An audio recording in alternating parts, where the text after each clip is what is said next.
Hi, everyone. My name is Sydney Williams, and I am so grateful that you came on over to watch this instructional YouTube video about having imposter syndrome and what the seven types are. Especially if you came over from LinkedIn for my newsletter. Shout out to you. You are the best. And also, if you're just on YouTube, just joining and watching to learn more, hello. I am so grateful for you to be here as well. With that being said, my name is Sydney Williams, and I am a creative business and mindset coach, and I help entrepreneurs, small business owners, and professionals enhance their online brand presence by creating impactful content and cultivating a growth mindset. It is my belief that we should be self-aware, not should be, actually, we need to be self-aware if we want to grow, if we want to show up online as our authentic selves. That also comes into our personal brand. And so with learning these seven types of imposter syndrome, we can become more self-aware of what type of imposter we may feel like or the category that we fall into. Okay, let's get started. I'm going to be talking kind of fast just because I like talking fast. And if you need me to slow down, comment down below for my next video. Hey, Sydney, slow down next time, and I will. Okay, so let's hop into it. So, imposter syndrome is fairly common. Did you know that 82% of the population feel like they're an imposter? You are not alone, okay? So, what is imposter syndrome? When you have a feeling of unworthiness or incompetence despite achieving high success and accomplishments. I once heard a rapper say, I forgot his name, I can't think of it right now, that he feels sometimes that he's an imposter. But it's normal, right? It's not uncommon for people in that category or even you and I as professionals and entrepreneurs to feel this way. Despite being smart, skilled, capable, and deserving, we feel like a fraud and a failure. And rather than celebrating our accomplishments, we worry that we've tricked people into thinking that we're good enough and that sooner or later we'll be found out or exposed. And many high achievers reach this point in their life. The seven types of imposter syndrome are the perfectionist, the superwoman man, the natural genius, the soloist, the expert, the noticer, and the discounter. The perfectionist believes that everything has to be completed with perfection, right? Sometimes I deal with perfection that if it doesn't look perfect, I cannot put it out there, right? But as I slowly learned about who I am and just of life in general, no one and nothing is perfect, okay? But if you are feeling like you're a perfectionist, achieving an outcome or a task is never enough. You have to keep going until you get it perfect. We have an example here. A manager is always asking a direct report for updates on their project progress. When she gets the progress report, she's constantly telling them how to improve their process and how the projects must be done every step of the way. If you're on the other side of that manager, right, we would say that's micromanaging. So when we're in the workplace and we feel like being a perfectionist with our the people that like our employees or whatever, we're micromanaging them. So we have a fear of losing control. A quite good question to ask is what makes us feel like we're losing control when we give someone else the authority or control over their projects. The superwoman or man, they're always willing to work overtime to achieve the validation of their colleagues, and managers are always coming to someone's rescue. Woo! That is a tough one, right? How many people do you know that stay at work to continue work, either to have a promotion, a raise, to get something done, when in actuality, it shouldn't be a thing of someone having to stay after work after hours to complete a project to have a promotion. People have families, people have children. We don't need to always prove that we're capable of a project or handling anything. It's okay to have a boundary and to say, no, I can do this project in the morning. I can do this project on Friday. Even when you have tight deadlines, it is okay to whoever is over you, whoever has the authority, whatever, to let them know, hey, the deadline that you have right now for this project is kind of unrealistic. Let's sit down together and set clear, actionable goals for the project timeline. So, with this underlying emotion of feeling like this, we have a fear of free time and taking time away from work for personal fulfillment. So, even if you do want to hang out with your family and you put that boundary there, you feel bad that you're not working. A good question to ask is, what makes me feel guilty for hanging out with family instead of working? The natural genius.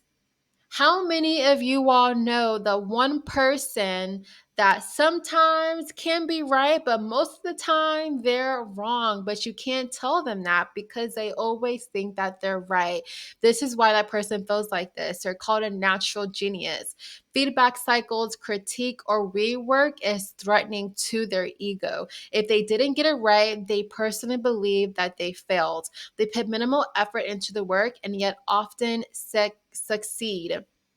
An example of this is a new accountant who just graduated at the top of his class, always found that the classwork came easily. He never had to spend late nights studying for anything, but then he gets into the workplace and he's just overwhelmed. He's just like, this is not what I expected. His supervisor always wants to come to him and let him know, hey, these calculations weren't correct. And then he personally feels, he or she, they feel uncomfortable and they feel insulted. So, do you know a smart person who believes that they always are right, but then they get something wrong and it's just like, they just cry and they just fall down in their pity, right? So if you're this person, a good question is to ask, what makes me shameful of failing? I personally believe that we should invite failure in because only through failure is how we learn and succeed. I actually like failing more than I like success. We have the soloists. They're not interested in getting any help and they resent collaboration altogether. So they like working alone. They are the individual. Asking for help can leave them vulnerable and expose what they don't know or can't do. How many of y'all know someone that needs help and they want to ask for help, but their ego is literally not allowing them to ask for help? Okay. An example of this is an HR director who has to present new organizational changes and reports to her C suite. As the deadline approaches, she abruptly orders her team to gather up information in a very specific way. This creates some chaos for the team. She kept the information to herself until the last minute rather than sharing the requirements with her team because she thought that she would handle everything herself, but then she realized time was running out. The underlying emotion here is shame and asking for help. A good question, if you identify what the solo is, the person that doesn't want to ask for help and feels vulnerable when they do, a good question to ask yourself is, what makes me shameful in asking for help? A lot of these questions I'm asking you are very subconscious questions because when we can answer these deep, provoking questions for ourselves, we can literally become self aware of our own behaviors in these situations and transform. Now we have the expert. This type of imposter feels a compulsive need to have all the knowledge and experience before even attempting the job, kind of like the natural genius. They may be critical of others around them who work to learn or take aspirational roles, while also not recognizing that certainty and having all the answers isn't expected.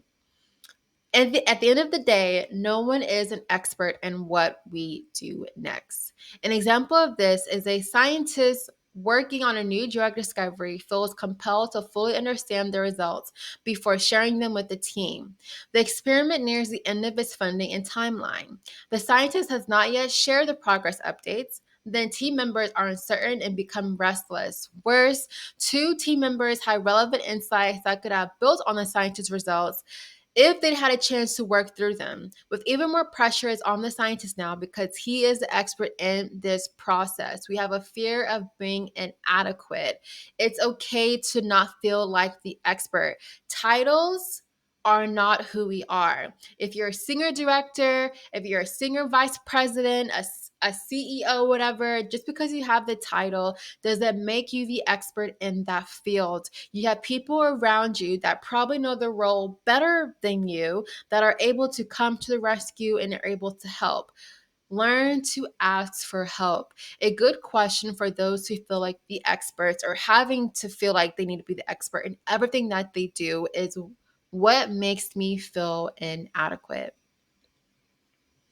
Now we have the noticer. They immediately notice things that still aren't perfect, even though what they did was great. Whether in a work product, a meeting, or in the clothes they wear, the noticer is forgiving of others but doesn't extend the same grace for themselves. So the noticer basically is if you have a peer that, they do really good work and things like that, and you're like, wow, you did a really good job at that meeting. I'm so proud of you. But then when someone comes and tells you, hey, Susie, you did a really good job in that presentation, in your mind, you're thinking, I could have done way better than that.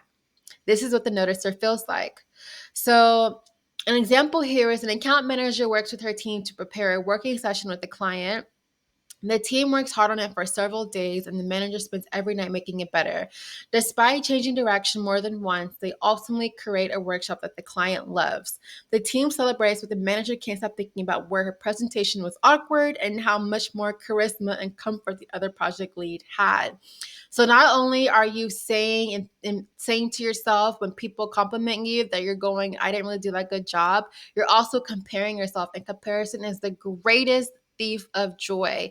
The underlying emotion here is fear of not belonging. A good question to ask yourself if you identify as the noticer is to what makes me have a fear of not belonging. And we have the discounter.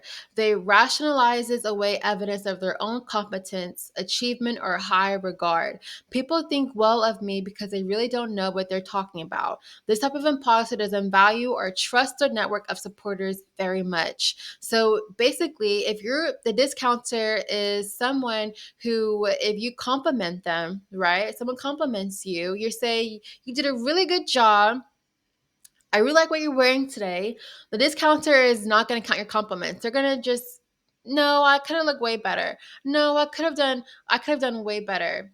So instead of the noticer who has it in, the discounter will actually vocalize it and they will discount the compliment or good thing that someone gave them. And they're going to say, not really, but I appreciate it. Do you really appreciate it? The discounter downs the quality of level of competition in any effort that they succeed at and are ashamed to share something that anyone could have done. An example of this is a newly promoted project manager gives a well-received and engaging presentation on a planning process. Several peers congratulate him and thank him for making a formally dreaded process more useful and relevant. Instead of feeling proud, he thinks about how no one values his group and how low their bar was. They were saying it was good for their team. They have an underlying emotion of not being enough. A good question for the discounters to ask themselves is, what makes me feel like I am not enough? Now, how to overcome imposter syndrome. First, recognize and know that you are not alone. Like I said before in the beginning of this presentation, 82% of the population feels like a failure or a fraud. I want to let you know face to face, you are not alone. Here is a quote from an author, poet, and civil rights activist, Maya Angelou. I have written 11 books, but each time I think, they're going to find out now. I run a game on everybody and they're going to find me out.